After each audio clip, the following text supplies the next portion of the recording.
અધૂરો પ્રેમ હંમેશા યાદ રહી જાય છે. તે માત્ર યાદગાર જ નહીં પણ શાનદાર અને જબરદસ્ત હોય છે. આ શબ્દો છે બ્લુમા ઝિગાર્નિકના.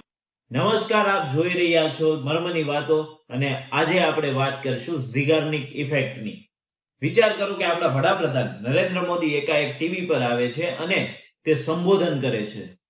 માત્ર ભાઈઓ અને બહેનો બોલતા જ આપણા એરિયાના ઇન્ટરનેટનું સર્વર ડાઉન થઈ જાય છે અને તે 10 મિનિટ બાદ રિફિક્સ થાય છે.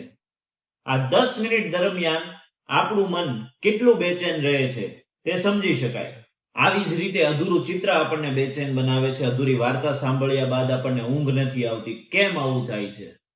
આજે જાણીશું ઝિગાર્નિક ઇફેક્ટ શું છે અને આપણને અધૂરપથી બેચેની કેમ થાય છે. સાયકોલોજીસ્ટ કર્ટ લ્યુવિન એમના વિદ્યાર્થીઓ સાથે એકવાર કેફેમાં બેઠા હોય છે ત્યારે બહુ રસપ્રદ ઘટના નિહાળે છે. એ કેફેનો વેઇટર કોઈ પણ ઓર્ડરને કાગળમાં લખવાની જગ્યાએ તે મનમાં ઉતારી લે છે અને યાદ રાખી લે છે. જ્યારે તે પીરસવાનો સમય આવે છે ત્યારે સચોટ એક એક વસ્તુ તે ઓર્ડરની પરફેક્ટ રીતે પીરસે છે અને એટલું જ નહીં પણ બિલ બનાવતી વખતે પણ તેને દરેક આઈટમ સચોટ યાદ હોય છે. બિલ ચૂકવી દીધા બાદ તેમને આ ઓર્ડરમાંથી એક પણ વસ્તુ યાદ રહેતી નથી.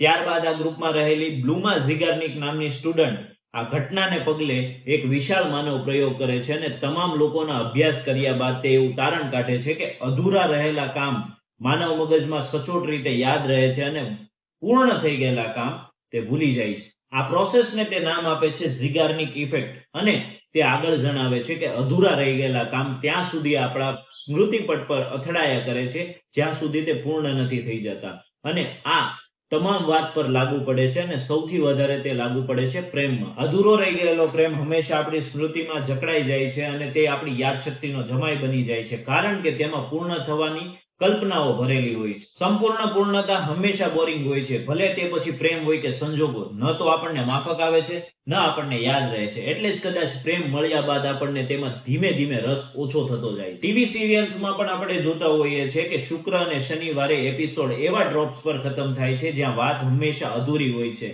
કારણ કે તે આપણને સોમવારનો એપિસોડ જોવા માટે બેચેન બનાવે છે. આ ઉપરાંત યાત્રામાં પણ આપણને ઉત્સાહ માત્ર જતી વખતે હોય છે કારણ કે તે હંમેશા અધૂરી હોય છે.